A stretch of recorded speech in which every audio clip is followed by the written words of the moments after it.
Good morning, everyone, and welcome to the University of KwaZulu-Natal Teaching and Learning TV.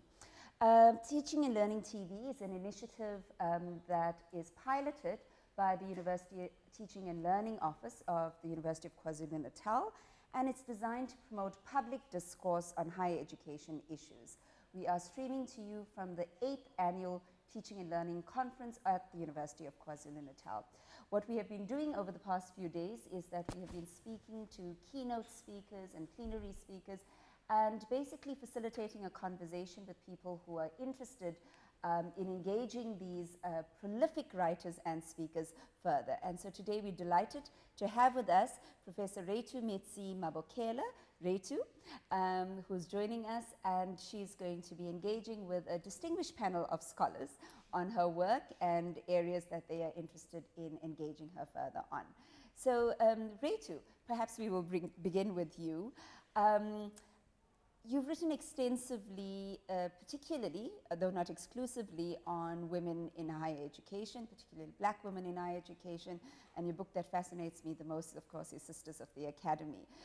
Before we introduce you to the panel, perhaps you can introduce yourself in a little bit more detail and tell us what your work is about, etc.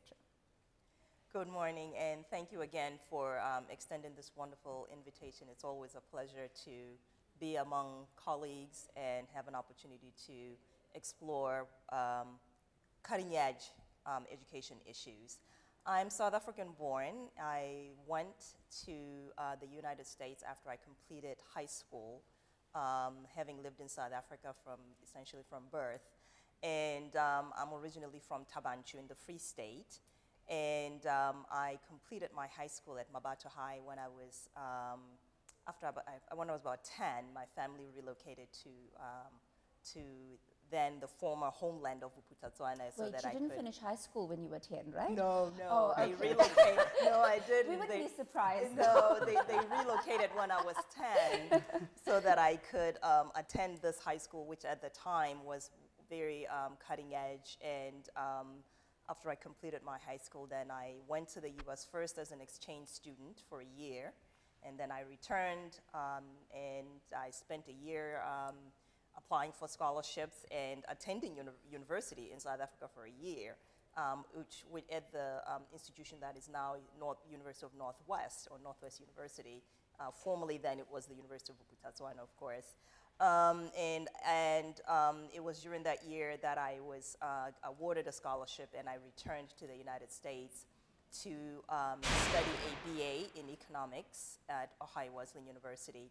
And when I completed my BA, I stayed on and acquired a master's in labor and industrial relations, and then at the University of Illinois at Urbana-Champaign, and then I stayed on for my PhD. So I essentially was in school straight through for 9 straight years.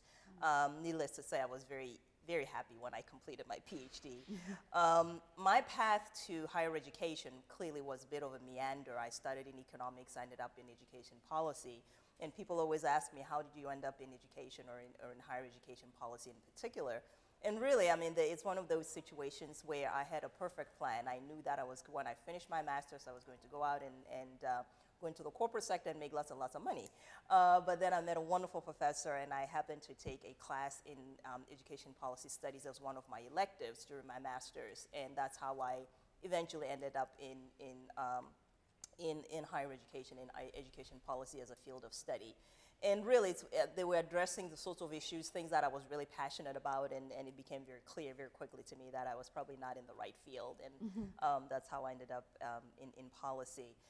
After I completed my doctoral degree at the University of Illinois, I took a position as a tenure-track faculty member at the University of Wisconsin-Milwaukee for a year, and then transitioned to Michigan State University, which is where I've been for the last 15 and a half years.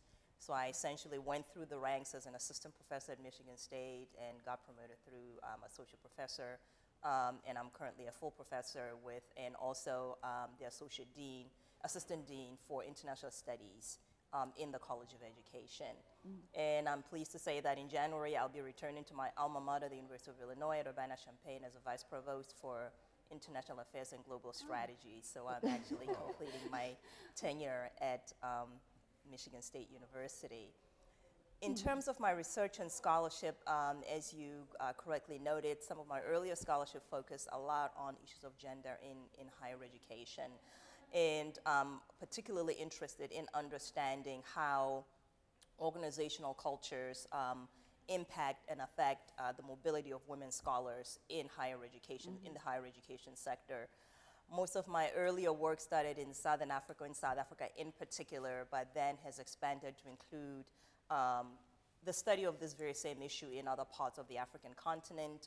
Just recently completed a Spencer-funded research study doing similar work in Ghana. I've done work in Egypt, in East Africa and Tanzania, and a few years ago had a major USAID-funded initiative that explored educational issues, and particularly educational transformation issues in Pakistan. So I'm really interested in the core of my work in understanding policies that impact historically marginalized populations in developing countries. So if I were to take a lens or look at a thread that weaves through all of these countries where I've done my work, concerns around equity, concerns around marginalization, and concerns around policies, be they institutional policies or national level policies, are very at the core of what I'm most interested in. So perhaps I'll pause here and learn a little bit more about what my colleagues are doing. That's a wonderful introduction. Perhaps then we can also introduce you to the panel that we have today, who all expressed a deep interest in your work, and that's why they're here to engage you. And so maybe we'll start with Shamim. Shamim, can you introduce yourself? Hi, I'm Shamim Bodhanya. I work in the area, I draw on systems thinking and complexity theory, and my interest is in understanding real-world complex systems. And in the context of today's discussion, in relation to Reitu's work about how the learning organization features drawing on systems thinking in the academy and a critical perspective on the academy in relation to some of the issues that Reitu raised. And Shamim, you're from the business school. Well, I'm from the Graduate School of Business and Leadership, but I think the perspective is a transdisciplinary one that goes across. Great. Thank you, Shamim. Bheki? Thank you, then. Thank you, Cher. Thank you, Rita, for the interesting introduction. My name is Bheki Khoza. I am from the School of Education at UKZN. My specialization is educational technology and curriculum studies, so I'm interested in the issues of curriculum, how it develops, and also how to use these educational technologies around the issue of education. So my publications are all around issues of curriculum through online learning and teaching, where I am just trying to become an international scholar. So my most interest then will be to share what you have achieved in your life in becoming the international scholar. Thank you. So he definitely was to share in your autobiography a little bit. So you're going to tell us a little bit about your journey, a little more about your journey, maybe. There must be some big secrets, so we'll get to that just now. Nyna. Yeah. Hi, Reitu. It's so wonderful to see you after 14 years, I think it is, since we last met. I'm Nyna Amin, and I'm in the School of Education. I really don't know what my specialization is, so I do a bit of gender on the sidelines, and I, every year with Rabi Dunpath and other colleagues, we edit a special edition on higher education. So that's my link in higher education. And of course, I work extensively with masters and doctoral students. And I think maybe I'm the counterfoil in this conversation that will take place today, which is you talking more about of systems, which is about the whole. And I'm more interested in the parts. So I would like to pick up on some of the parts that I think are silenced in the discourse in higher education. Great. Well, that's a great place to actually begin the conversation, perhaps. Reitu has said that she's interested in how the systems enable or discourage, perhaps, mobility of marginalized populations, as she calls them. And so, in a sense, that is the parts, isn't it? That those are the parts that, and one of the parts, if you like. So perhaps, Rachel, you would want to pick up on that and begin there. Yeah, one of the things that really intrigues me about higher education, and specifically higher education in South Africa, is just the level of change that this country has seen, particularly, of course, since in the last 20 years. Higher education by its nature is very static and stubborn to change. If you look at the systems of higher education that we have today, by and large, the fundamentals of the system are what we inherited from the early universities that we inherited from Europe and et cetera. So that South Africa has undergone this much change in a period of 20 years is quite incredible. But even if you look at other countries, look at changes that have taken place in a country like South Korea, where 20 years ago, the South Korean higher education system was modest at best, but now they are graduating more high-level students than the United States. You look at a country like China that is really an emerging giant, and some are projecting that in the next decade or so, China will probably have won some of the leading universities in the world. So change and transformation are things that really intrigue me. But what I find even more fascinating, what are the tools that fuel and propel that change? In each of the countries that I've mentioned, there are different vehicles that have driven that change. In some countries, it's political, as certainly in the case of South Africa, there was a huge political will. In other countries, it's economic. In other countries, there are broader social factors that have fueled this change. So really, in some of my earlier work, I was very fascinated in understanding what is it about a university or about a system that forces it or that leads it to transform, want to change. Of course, change is not easy. And oftentimes when one undergoes a change process, it fundamentally challenges some of our core beliefs.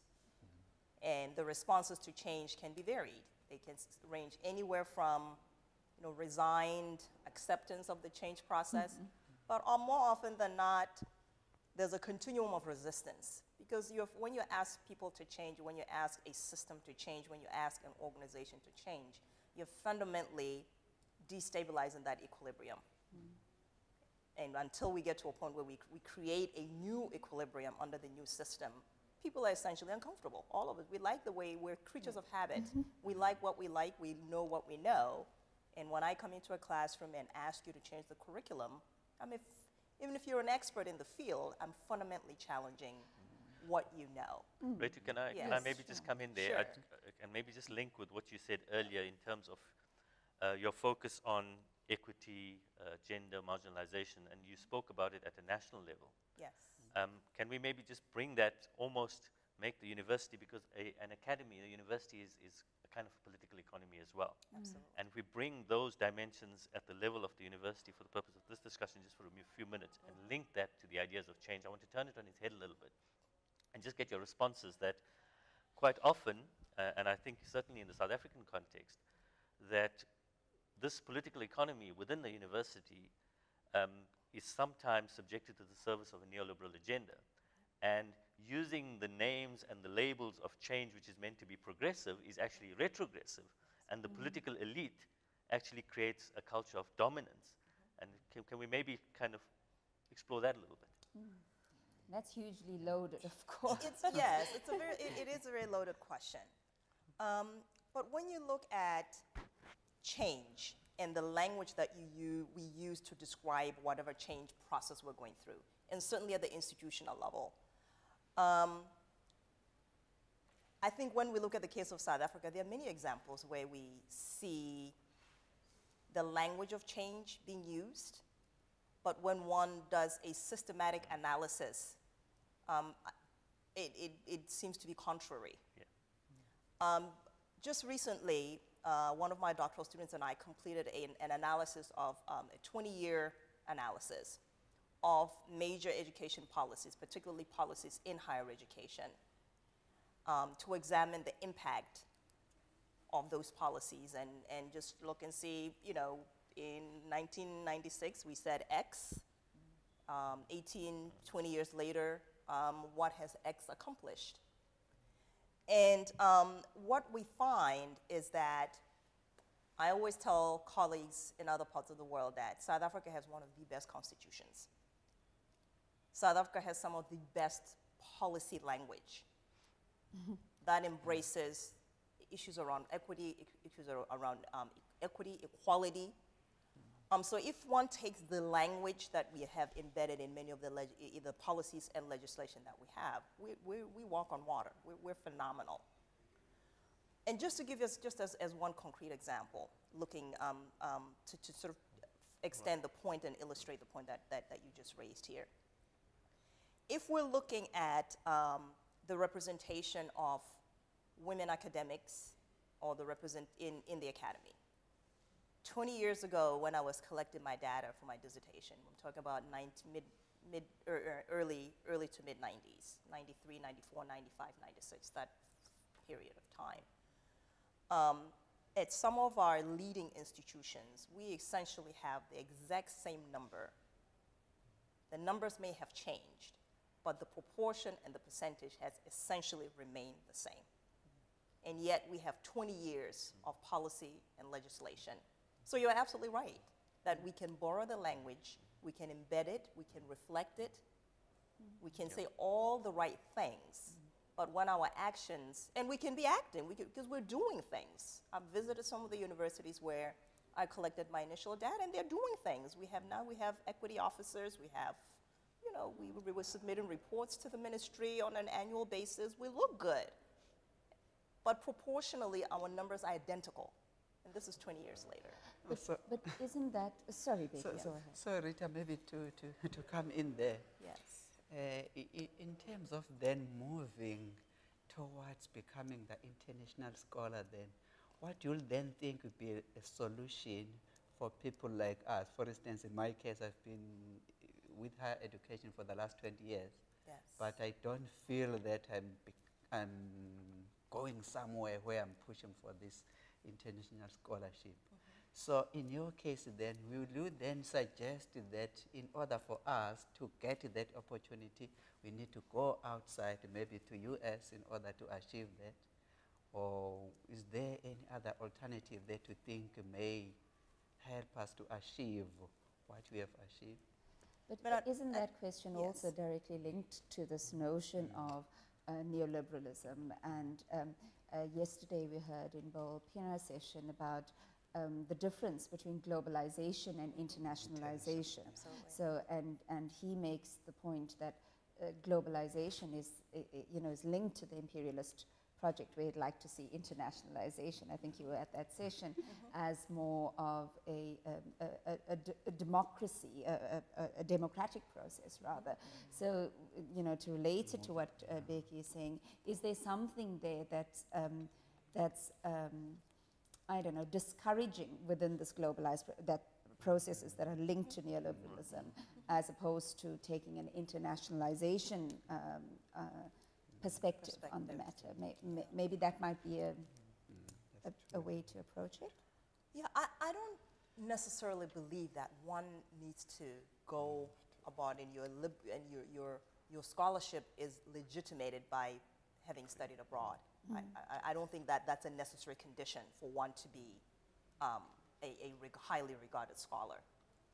I do think that it is important to have a community of scholars, of collaborators, of others in the discipline that you might happen to be in the area in which now some of these scholars might be South Africa based, some of these scholars might be globally and internationally based. I mean, I think that's a very healthy community of scholars in which one would find themselves, or at least would want to be a part of.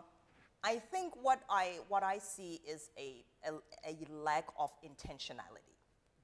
Now, in 1994, or shortly thereafter, the ministry and other key stakeholders in the higher education sector very clearly said, we want to make sure that in a number of years, if nothing else, the demographics of our higher education sector reflect the demographics of the country. Now, at the undergraduate level, with students, that has been accomplished. So if I may focus my attention a little bit on faculty members and administrators.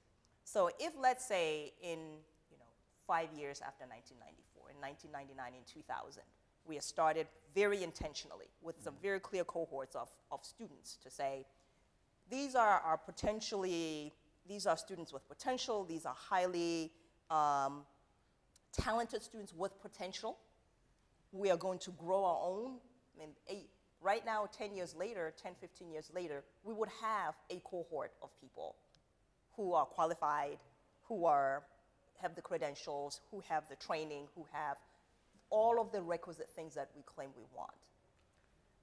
One of the articles that I wrote in 2000 was titled, We Can't Find Qualified Blacks. And I would say, today I would say qualified blacks and women.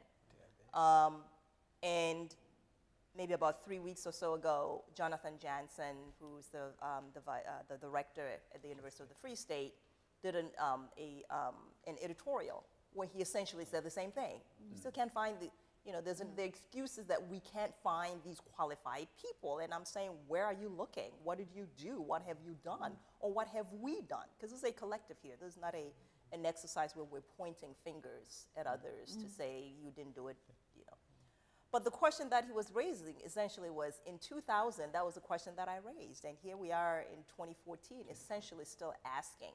And we've had an entire generation, potentially, that we could have worked on in 15 years. So I think it really behooves us as institutions to be fairly intentional. Creating that generation of new scholars is not going to happen by accident. But is it really about the numbers, or is it about the perspectives? In your piece here, Our Voices, for example, it's not just about having a woman there, Absolutely. but it's about the perspective that woman brings, because just putting a woman in a position doesn't necessarily mean you're going to have gender equity being promoted. Yeah. You'd need something more. Yeah. So I just wanted to build on that, because I'm wondering whether we're dealing with false pictures. So in a sense, do we have the tools, the conceptual and theoretical tools by which we are really understanding change? So how do we then suss out the pockets of change against the sea of resistance to change? Because I think when we look at a systems level, we're getting an overall picture, and then it's really hard to get these solutions for the one fit all. Yes. But I think when you work with the parts, then you could find more appropriate and relevant ways to deal with it. So what is one institution doing in a particular faculty where something is happening, not perhaps in the whole institution? Absolutely. So I think maybe if we look at it in that way, so I'm not against systems, but I think there needs to be some balance from the parts. And isn't that related then to coming back to internationalization? What is internationalization? How do you become an international scholar? Because one of the key things, at least in our research-intensive university, is this idea that you are an international scholar based on your, one of the measurements, on your citations, for example. Right? This is, I mean, you would know, the citation index is everything. And we know how the humanities features in this citation index.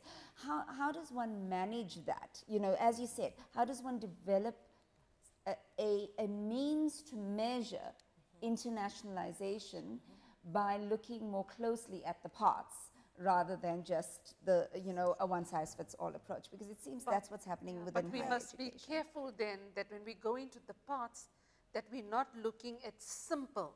Absolutely. But I would like to say with Shamim's about more complex. Yes. So how the parts together form a complexity. It's the notion of how the parts together, it's all about relationships and those relationships giving rise to what's known as emergent properties. So Absolutely. what are the system level outcomes as a result of what's happening in the parts? Internally, exactly. Yeah, I mean, I think that's a really good point that you're raising here. And yesterday, when Professor Reitumetse was making her initial comments, one of the things that she raised was how here at UKZN, the institution has created a new track on promoting academics through teaching excellence.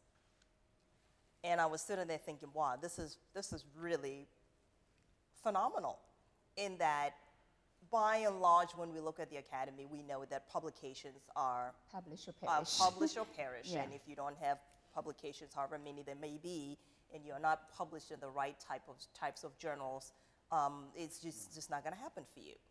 And as she was making her remarks, one of the things that I thought was, here is an institution that has really taken a very decisive step to say that not only do we value teaching, but we're going to reward teaching.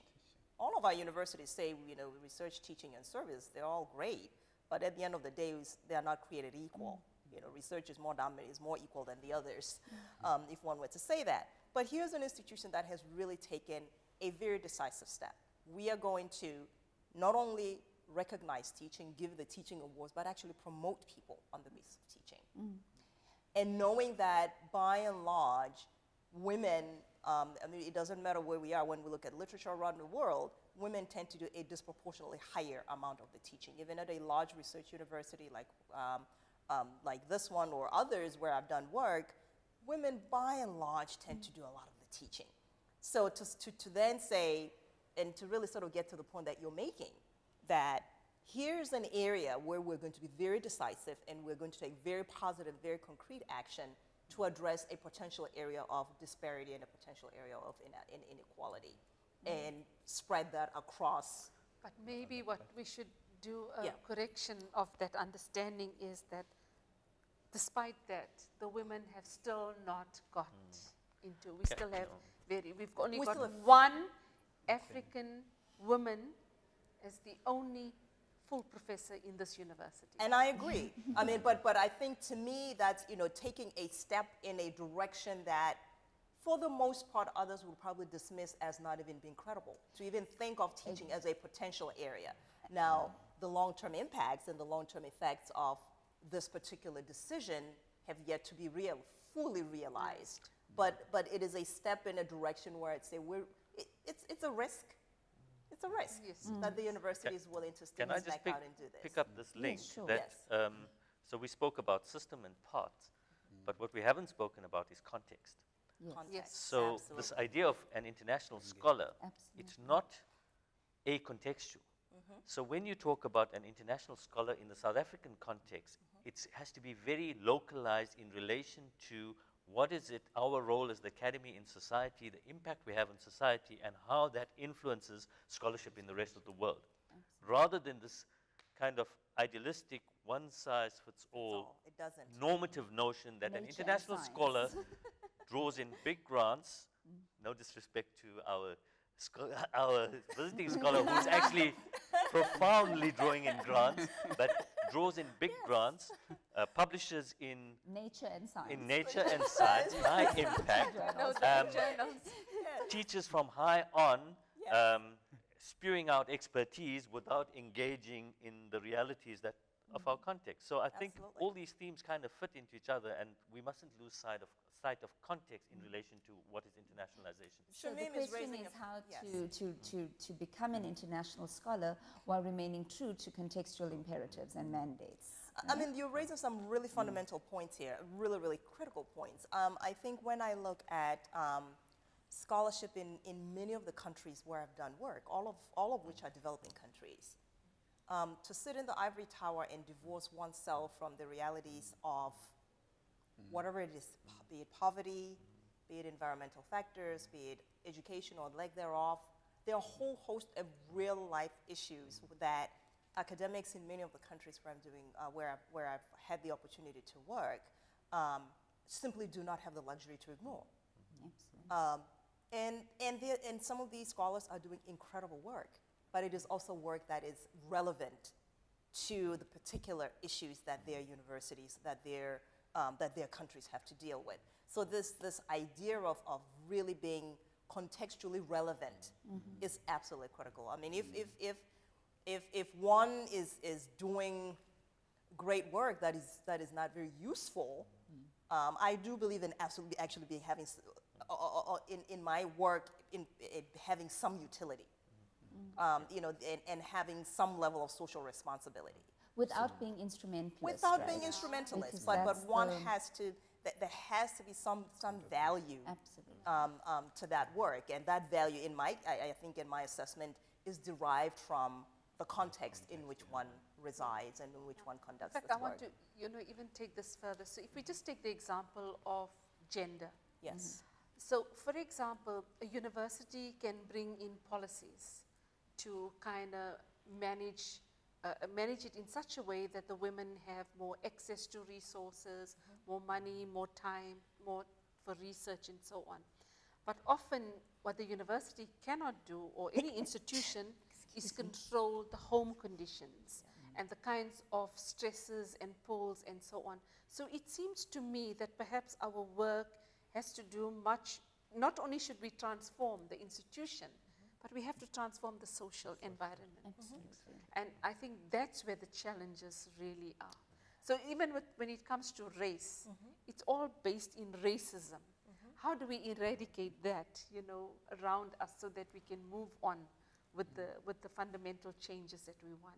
Certainly, I mean, in a lot of the work that I've done in South Africa, the study that I just completed in Ghana, that was just really elevated to a point that I just had not realized, where the broader sociocultural factors outside of the university played themselves out in ways that maybe I hadn't quite grasped. They really did. Or maybe, I don't know, in the South African context, they've been ameliorated to some extent or tempered with a little bit. But in the work that I just completed in Ghana, things such as age, where gender and age, not so much race in the Ghanaian context, we were not talking about race, that wasn't an issue there. But I was always interested because I looked at the titles that some of the women used. The women would refer to themselves as Dr. Dr. Mrs. Mrs. Dr. Mrs. And the Very Mrs. common. And I wondered, I said, why is it important? Yes. Being married was important. And the social